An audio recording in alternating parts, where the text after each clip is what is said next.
It did not take long for Activision to turn the hype surrounding Call of Duty Black Ops 4 into hate. Everyone was expecting a huge change to the game, which did happen to the core gameplay, but sadly the DLC system is getting worse. There are so many games out there that are free to play and rake in millions of dollars from selling customization items alone, such as Fortnite and League of Legends. Even Call of Duty's competitor, Battlefield, is providing free DLC to all players, while Call of Duty is making it a requirement to have the Black Ops Pass to play the DLC, which is how it's always been. You have always needed to pay for the DLCs to play the DLCs.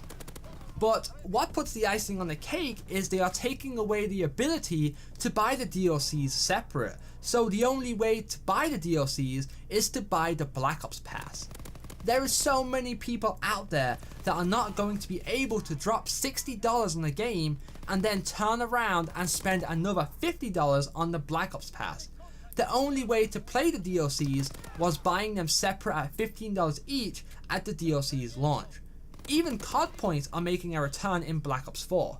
We all knew when we saw them in Call of Duty World War II, they were here to stay. But get this, their competitor Battlefield is not even going to have loot boxes, while of course Black Ops 4 is going to have a supply drop system.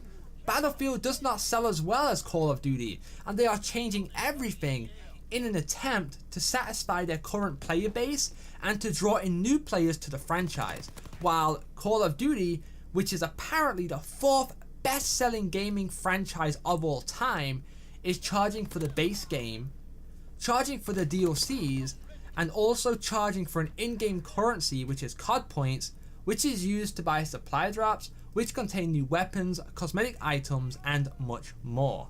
I know you are not forced to buy the season pass or to buy COD points, but if you play the game regularly, the starting 9 to 12 maps are not going to keep you entertained for a year, and that is if you buy the next Call of Duty game the following year. There are people that are still grinding out Black Ops 3 like it's still the main Call of Duty game, and they are waiting for Black Ops 4. That means they'll be playing Black Ops 3 for 3 years.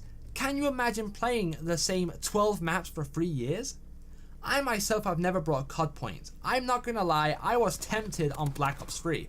But since then, every Call of Duty game has had a currency system, which allows you to buy the items you want. Sure, it takes a while to save it up, but it still gives you the satisfaction of, yeah, I grinded for this thing. A lot of players out there don't really like grinding, so they'd much prefer to buy the COD points. It's just sad to see this is going to be another year the Call of Duty developers are going to try to milk as much money out of their player base as humanly possible. I feel like this year was more important to change the monetization models in Call of Duty than ever, because you do have huge games like Fortnite, which is totally for free. You have big games like PUBG, which require you to buy the game, and then everything after that is free. The pressure's on because their direct competitor Battlefield is giving everyone free DLCs, and yet Call of Duty just wants to charge for everything. At this point in time, I hate to be the one to say it, but I think my favorite gaming franchise, Call of Duty, is a sinking ship, and they are trying to get as much money as possible out of it before it finally sinks. Do you guys normally buy the season pass? Do you have a guilty pleasure of buying COD points? Make sure you share it with me in the comment section down below. If you enjoyed the video, please be sure to smash that like button and make sure you are subscribed with those pesky post notifications turned on. I'm out, guys. Peace out.